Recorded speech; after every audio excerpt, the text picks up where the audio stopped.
Bien, bonjour à tous. Aujourd'hui, on parle des actions que je vais acheter en bourse au mois d'avril 2024. Alors, dans un premier temps, je vous parlerai des résultats qui vont arriver là du trimestre 1 2024. Ensuite, je vous présenterai justement les achats que je vais faire au mois d'avril et ce que j'ai prévu et je vous ferai une petite mise à jour sur ce que j'ai fait au mois de mars également. Et puis je vous présenterai, mes nouvelles recherches d'actions, notamment une qui m'intéresse un peu plus. Alors, si on regarde dans un premier temps, là, au mois d'avril, plutôt à partir de mi-avril, les résultats du premier trimestre de 2024 vont être dévoilés. On aura des grandes, entreprises, hein, telles que justement Google, Microsoft, Meta, Amazon, Mastercard. Ça va être courant, 2e, semaine, eh bien, de avril 2024. On aura Tesla qui commencera, on va dire, à peu près ouvrir le bal, hein, dans les grandes entreprises des 7 magnifiques notamment le 17 avril. Donc je vais suivre ça de près. C'est pour ça que je vais garder un peu plus de cash pour, mi-avril, voire la fin du mois, voir en fonction, bien comment évoluent les résultats et voir si je renforce, certaines positions que j'ai déjà en portefeuille. Donc je vous tiendrai au courant au fur et à mesure. Ensuite, donc j'aime le rappeler aussi, c'est, d'investir et ça fait partie de ma stratégie, d'investir, de s'exposer aux plus grandes, entreprises du marché américain, donc le S&P 500 qui, regroupe les 500 plus grandes entreprises via l'ETF S&P 500 de chez Vanguard. Donc le ticker c'est VUSA et j'achète chaque mois en DCA, le S&P 500 justement et on voit, j'aime le rappeler, mais c'est le long terme qui fait la différence. On voit au bout de 5 ans qu'on est à 80 de chances d'être dans le positif et au bout de 20 ans 100. Donc là, le S&P 500, il est sur les 5 100 passés même, points. Donc il est bien reparti là depuis plusieurs mois, on en reparlera tout à l'heure. Ensuite, j'ai acheté du Google en mars.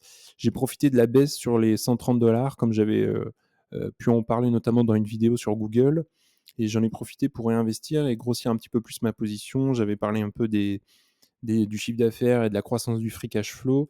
Si on regarde le graphique, on voit clairement, qu'il y a une baisse là en février, à atteindre les 130 environ et j'en ai profité justement là où je le montre sur le point et puis là clairement l'action est repartie sur les 150. J'avais un objectif d'achat de 130 donc j'en ai profité de cette petite correction. Alors après, j'attends, c'est pour ça avril, j'aimerais bien renforcer s'il y a une nouvelle correction mais ça sera, bien évidemment à voir en fonction du Mister Market. Alors ensuite, Tesla. Tesla est en baisse. Je renforce doucement car c'est une action qui est très volatile et je veux pas dépasser un certain, pourcentage de mon portefeuille. J'en ai profité, j'ai un prix d'achat, autour des 170 donc clairement, l'action a baissé justement sur les 160-170 donc j'en ai profité pour en racheter une. J'y vais doucement sur Tesla également.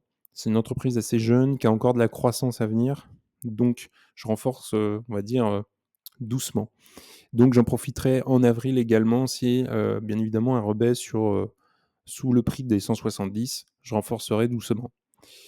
Ensuite, Enphase, j'en avais parlé. Enphase, aujourd'hui, elle est dans un range autour des 110-120 en mars 2024.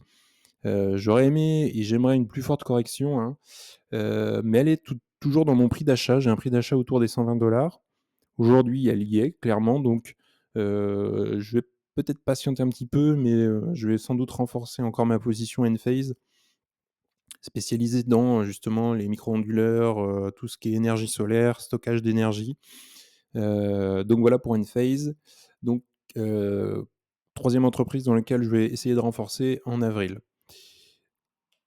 Alors, nouvelle recherche, j'aimerais vous présenter PayPal. PayPal, je suis déjà investi depuis un long moment.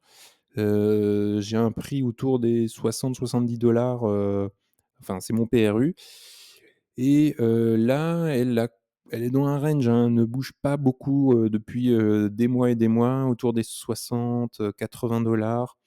Donc je vais, à nouveau faire une analyse de l'entreprise pour voir ses perspectives de croissance. J'en ferai une vidéo, je pense, sur PayPal. Je vous présenterai tout ça un peu plus en détail. Justement, je vais réanalyser l'entreprise pour justement voir si je renforce un peu plus cette position-là et bien établir des perspectives de croissance sur PayPal. Il y a pas mal de concurrence dans le secteur bancaire aussi, dans le paiement en ligne. Donc je vais voir ça et je vous présenterai ça dans une vidéo, prochainement, je pense. Si on essaye de conclure un peu avec aussi, l'état du marché en ce moment, eh bien, on voit très clairement, hein, que le marché est bien reparti à la hausse. On voit sur l'indice S&P 500 que depuis novembre, on a clairement une hausse sans, grande correction. Donc peut-être que ça va arriver, on ne sait pas. Il n'y a pas eu, de grosses corrections, hein, depuis, plusieurs mois là. Donc ça va peut-être arriver, je ne sais pas, on ne connaît pas le marché de toute façon et j'augmente, mes réserves de cash bien évidemment pour pouvoir investir si à un moment donné justement il y a une grosse correction qui arrive. Je patiente et j'investis, ça bien évidemment il faut que je garde cet objectif. J'investis lorsqu'on touche mes prix cibles. Je fixe, mes prix cibles, j'analyse l'entreprise, je détermine un prix et dès que ça touche mon prix cible, j'hésite pas à investir, sinon on n'investit jamais. Voilà, je conclurai sur ça. Je vous rappelle surtout faites votre projection, faites un prix établissez un prix cible pour pouvoir investir et puis dites-moi aussi, quels sont vos prochains achats aussi en bourse. Ça m'intéresse, n'hésitez pas à commenter ça justement, dans la vidéo et puis n'oubliez pas de liker, de vous abonner, ça fait grossir la communauté et puis, vous pourrez voir d'autres vidéos ensuite, pour les prochaines fois. Merci.